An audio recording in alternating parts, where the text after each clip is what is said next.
Since the launch of pet food worldwide, consumers have been asking questions about companies and who they can trust. The Talk to Us campaign is a campaign to help consumers with this question. What companies are making more species-appropriate foods commercially?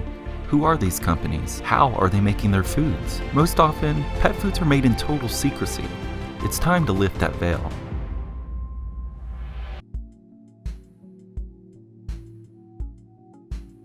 The most common way pet owners feed their dog or cat is by going to a pet store where there are dozens or more options of different brands. But what if a company doesn't want to produce on the large scale required to be a brand available in stores across the country? What if the approach is more artisan? Maxota Raw is located in the East Village in downtown San Diego. The area is centered around health, wellness, and food. So the idea of a small batch and as locally sourced as possible pet food isn't too far off of a concept. I went to meet the owners of Maxota Raw to talk about their artisan approach of making fresh pet food. Hi, my name is Gunnar Williams. I'm Elisa Wexler. And we are the owners of Maxota Raw. When you walk into Urban Wolf, which is where we produce Maxota Raw, you will see a very small retail front, much like a deli or a butcher shop, where you will see a cold refrigerated case with the daily offerings.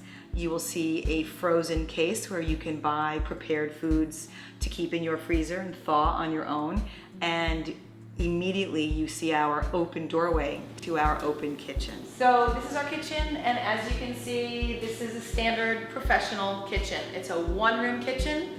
We do every aspect of our production in this room.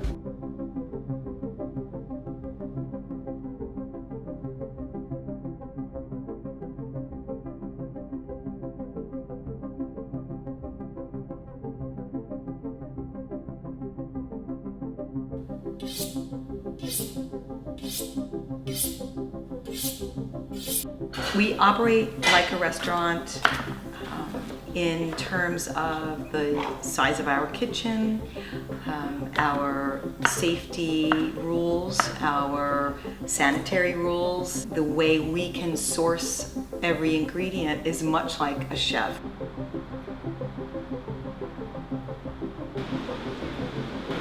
Here we are in the organic room at Specialty Produce, where we buy all our organic produce.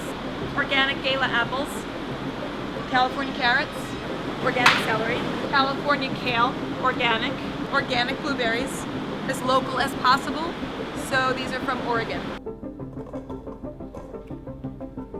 Personally, we only eat in restaurants that have an open kitchen, and we run our business the same way. Our clients are able to walk right in and directly look in our kitchen.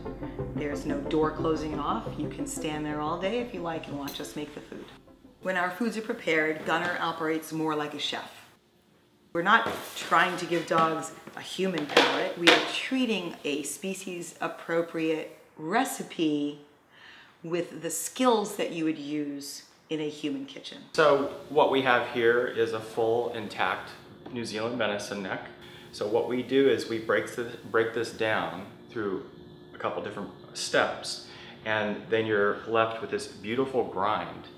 Very healthful, very fresh, and the bone content of the product is no larger than 3/16 of an inch. So cats, small dogs, no problem.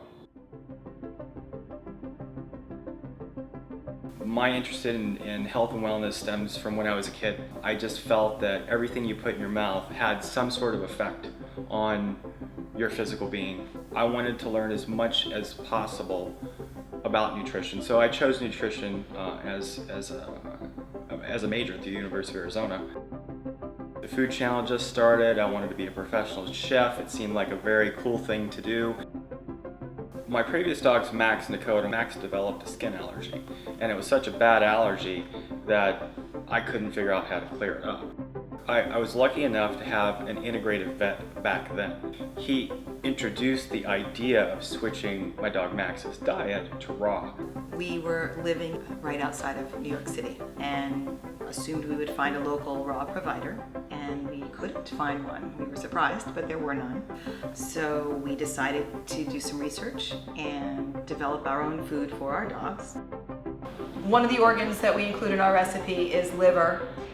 We also add heart. This is venison liver. This is part of the venison formula that we make, in addition to the neck grind and the heart grind.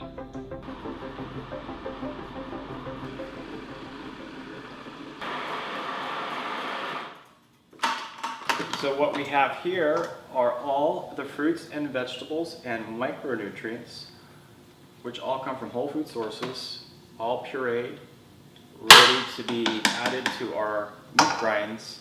Our tray is fed an organic feed, so it is as wholesome as possible. It comes from Hollister, California. It is our other organ meat in addition to liver. And on our poultry we use the liver and the gizzards. So we try to include as much organ meat, depending on whether it's mammal or poultry, to the best of our ability.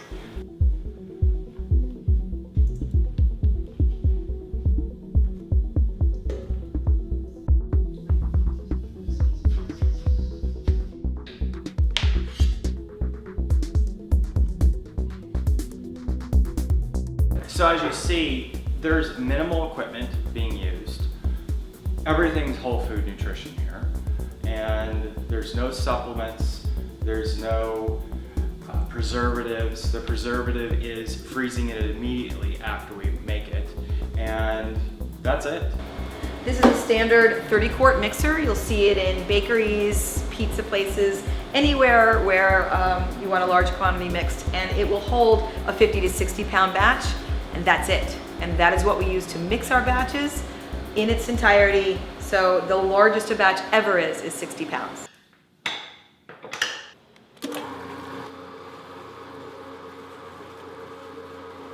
So what we're doing is we're combining everything to evenly distribute the fruits, the vegetables, the micronutrients, and the meats. We wanted to get as an even mixture as possible, and this machine does that.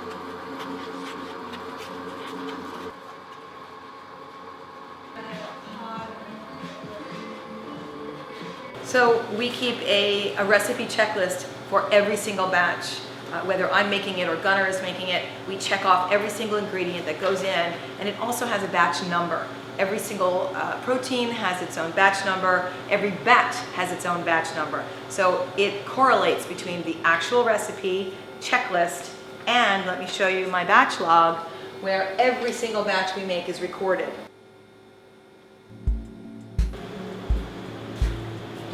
So once our products are frozen, this is our retail freezer. So anyone can come into our retail part of our shop and purchase right out of the case. So this is some of our products. This is what they look like. We've got our frozen organic raw goat's milk, our organic raw goat's milk frozen yogurt. We've got fresh cut marrow bones, organic grass-fed beef. We also make snacks such as our wolf cookies, which is all meat, bone, and yogurt. We have duck chips, chicken chips, all kinds of frozen raw meat and bone products. No matter what the future holds for us, personally and business-wise, this is our focus. This is what will remain. The way we do it is why. So the way we do it cannot change. It will never change. Maybe in multiples, but this small batch way of doing things and hand-picking ingredients, hand sourcing, researching for ourselves, not using computer programs, not farming it out to other professionals. We are the professionals, we do the research, and in good conscience we make sure that the decisions that we make are decisions we can live with and that we can feed our dogs. I can't live without that.